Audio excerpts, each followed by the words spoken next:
Mind vision trading के साथ bell opening date है जी 25 मार्च 2025 और अभी शुरू करेंगे हम गोल्ड के साथ। गोल्ड में वही मार्केट अनफोल्ड हो रही है, ब्रेक डाउन कर पा रही।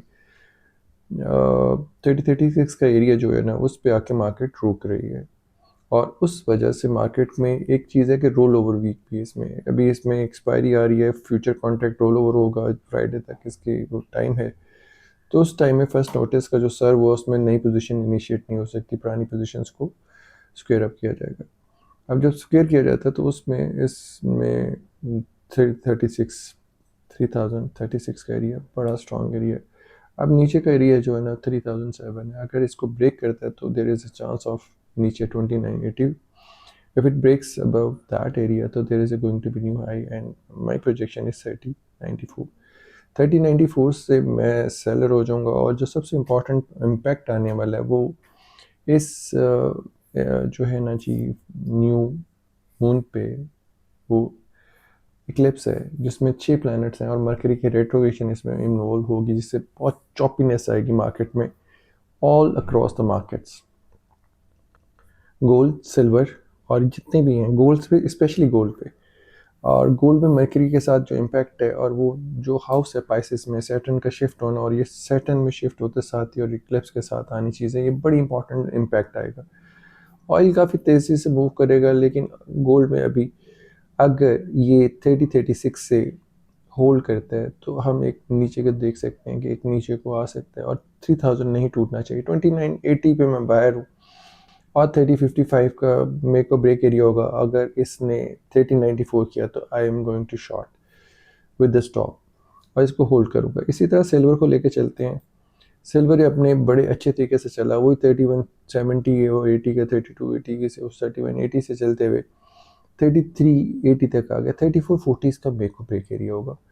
अभी इसने इधर से इन्फ्लुएंस होना है कि मार्केट का जो ये इम्पैक्ट है ये क्या होगा। जैसे ये सिल्वर जो है ना 7th 9th मई के अराउंड अपनी मेजर मूव शुरू करेगी। उससे पहले आई डोंट थिंक कि ये मार्केट में कोई एग्रेसिव मूव आ सकेगी। मैं इसको दोनों साइड प्ले करूँगा, बाय भी और सेल भी, और इसका इंतज़ार करूँगा 7th मई को मेजर ब्रेक, ये जो टॉप है उससे ब्रेक होकर नई हाई करने को। मैं इस वक्त वेट कर रहा था कि 30 जो है 3540 वगैरह के एरिया क्रॉस हो जाएगा और 42 लग जाएगा, नहीं हो सका। अब उसी में ये देखिए स्लाइस मार्केट हुई है, स्लाइस मार्केट में वहीं पर मार्केट पोजीशंस होल्ड हो गई हैं। इसके बाद हम देखेंगे एस एन पी में वही 5809 का एरिया है। मुझे लगता है 5809 से ऊपर नहीं, उसके बराबर ही क्लोज किया। अगर ये आज का थोड़ा सा इम्पैक्ट लेता है तो ये ऊपर जा सकता है। मेरा टारगेट अभी भी 5930 का होगा, 5935, 5970 और इवन 6000 प्लस हो सकता है। बट मेरा अंदाजे में या मेरे ओपिनियन एनालिसिस में जो है वो यही है कि जब तक ये नीचे 16 अप्रैल के अराउंड नया लो नहीं करता मैं इसको बाय नहीं करूँगा। डे ट्रेड करूँगा, डे में डे किया है और उसको ऑफलोड कर दिया। शायद टेस्ला में बाइंग की कोई अपॉर्चुनिटी आ जाए इन टाइम्स में। बाकी अभी मैं इस इंडेक्स में बायर नहीं होऊंगा। डे ट्रेड कर सकता हूँ, बाय नहीं कर सकता।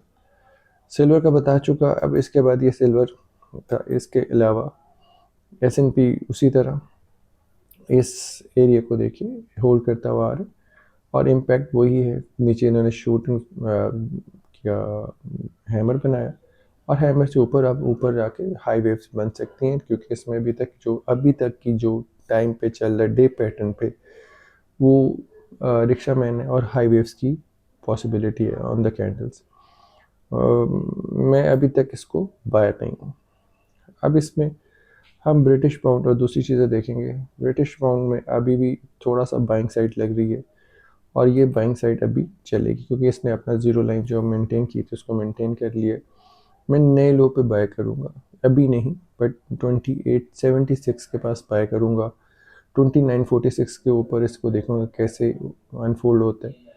3000 प्लस 130 प्लस में मैं इसको बायर नहीं रहूँगा।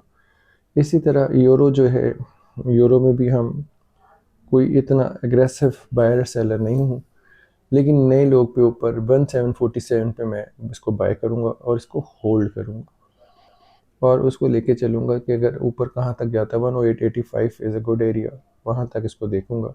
अगर न्यू हाई होता है तो उसमें देखेंगे कि इसको कैसे लेके चलना है। और मरकरी के कंजेशन के साथ सन और उसके जो इम्पैक्ट है बहुत नास्ती है, क्योंकि इन्फीरियर है।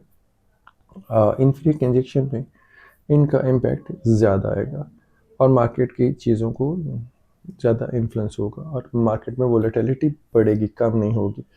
इन चीज़ों को लेके कि यूरो और ऑयल ऑयल की मूव बहुत इम्पैक्ट करेगी और बहुत एग्रेसिव मूव आ सकती है। क्योंकि लास्ट टाइम जब इक्लिप्स हुआ था तो उस वक्त वो 78 तक गया था, 69 से लग के 80 तक के पास पॉसिबिलिटी हुई थी और बहुत शार्प मूव हुई थी। 6612 का लो था। अगर इसमें भी 6612 आएगा तो we are going to buy. Eclipse से इक्लिप्स बाय करेंगे तो वही 12 पॉइंट के इम्पैक्ट आ सकता है 78 के राउंड। तो उसको हम देखेंगे कैसे अनफोल्ड होना है। अभी ये शॉर्ट होगा 70-20 और प्लस एरिया में 70-55 तक इसको शॉर्ट किया जा सकता है और उसको होल्ड किया जाएगा 68 के लोअर एरियाज़ में, 6820 वगैरह के एरियाज़ में। इक्लिप्स के अराउंड हम इसको 6612 या 6640 के पास बाय करके इसको होल्ड करेंगे और 73 से लेके 78 के एरिया तक इसको देख सकते हैं कि पॉसिबिलिटी हो सकती है। और अभी तक की यही 4-5 चीज़ें कह रहे हैं, बाकी चीज़ें ऐड ऑन करेंगे और उसको देखेंगे कैसे करना है। अभी तक के लिए इतना ही, फिर दोबारा मुलाकात होती कल और उसको देखते हैं मार्केट कैसे अनफोल्ड होती है। अब तक के लिए खुदा हाफ़िज़।